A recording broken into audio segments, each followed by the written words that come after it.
Invest করেন তাহলে 10 টাকা পাবেন। যদি 1000 টাকা করেন 1 বছর পরে আপনি 10% ইন্টারেস্টে আপনি হচ্ছে যে এরপরের বছর 1100 টাকা পাবেন। এরকম হচ্ছে যে ইনভেস্টমেন্টের যে টার্মটা সেটা। সেকেন্ডে আসে হচ্ছে যা, থার্ডে আসে হচ্ছে যা সেভিংস ম্যাটারটা হচ্ছে আমরা প্রতিনিয়ত যে ইনকাম করি তার থেকে কিছু পরিমাণ টাকা জমানো, এটাই হচ্ছে যে সেভিংস।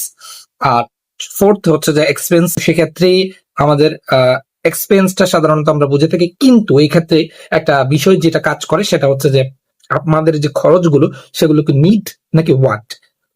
এক্ষেত্রে বলা যেতে পারে যে নিড কি আর ওয়ান্ট কি।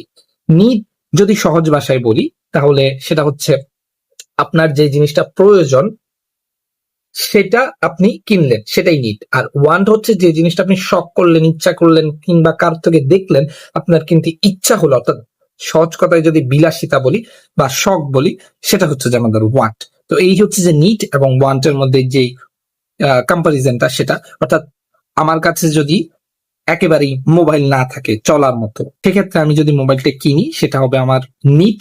আর আমার কাছে মোবাইল আছে চলার মতো স্মার্টফোন, কিন্তু আমার বন্ধু আইফোন ইউজ করে কিংবা আমার আত্মীয় স্বজন আইফোন ইউজ করে, সেক্ষেত্রে আমি চাচ্ছি যে আইফোন কিনতে, সেক্ষেত্রে সেটা হবে যে ওয়ান্ট। অর্থাৎ আমার যে জিনিসটা খুবই প্রয়োজন, আর্জেন্ট নিড, মানে এটা কিনতেই হবে, সেক্ষেত্রে সেটা হবে নিড। আর যে জিনিসটা আমি হচ্ছে যে শখ করছি যে হলে ভালো হয় বা থাকলে ভালো হয় কিংবা আমার এটা ইচ্ছে, সেক্ষেত্রে সেটা হবে ওয়ান। তো এক্সপেন্সের ক্ষেত্রে শুরুর দিকে আমরা চেষ্টা করব হচ্ছে যে নিডটাকেই প্রাধান্য দিতে, ওয়ান গুলোকে একটু ডিলে করতে, যে আচ্ছা ঠিক আছে আমার এই জিনিসটা প্রয়োজন, আমি 1 সপ্তাহ অপেক্ষা করি, তাহলে 1 সপ্তাহ পরে আমার এই ইন্টারেস্টটা থাকলো কিনা। আচ্ছা ঠিক আছে 1 সপ্তাহ অপেক্ষা করেছি, তাহলে আর একটু অপেক্ষা করি, দেখি আমার ইন্টারেস্টটা থাকে কিনা। যদি আপনার ইন্টারেস্টটা তারপরেই থেকে যায় তাহলে আপনি এক্সপেন্স করতে পারেন, কিন্তু যদি ইন্টারেস্টটা না থাকে, বেশিরভাগ সময় ইন্টারেস্টটা হারিয়ে যায়, যদি ইন্টারেস্টটা না থাকে তাহলে সেক্ষেত্রে না কিনাটাই বেটার। অর্থাৎ আপনার ফাইন্যান্স ম্যানেজমেন্টের শুরুর দিকে আপনি চেষ্টা করবেন এভাবেই চলার। অর্থাৎ প্রত্যেকে আমরা ফাইন্যান্সিয়াল ফ্রিডম চাই।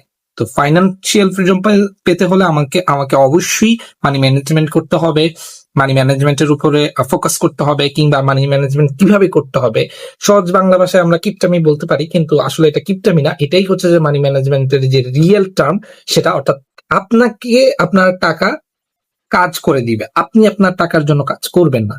তো এই বিষয়টা যখন আপনি বুঝতে পারবেন বা জানতে পারবেন, আপনার একটি টাকার হিসাব যখন আপনি রাখতে পারবেন, তখনই দেখবেন যে আপনি ফাইন্যান্সিয়ালি ফ্রিডমের দিকে হাঁটছেন। তো এটি গেলে হচ্ছে যে ফাইন্যান্স বা মানি ম্যানেজমেন্টের একটি টার্ম, মাত্র পার্সোনাল বাজেটিং। তো আমরা সামনের দিকে চেষ্টা করব আরেক কিছু বিষয় নিয়ে কথা বলার ইনশাল্লাহ।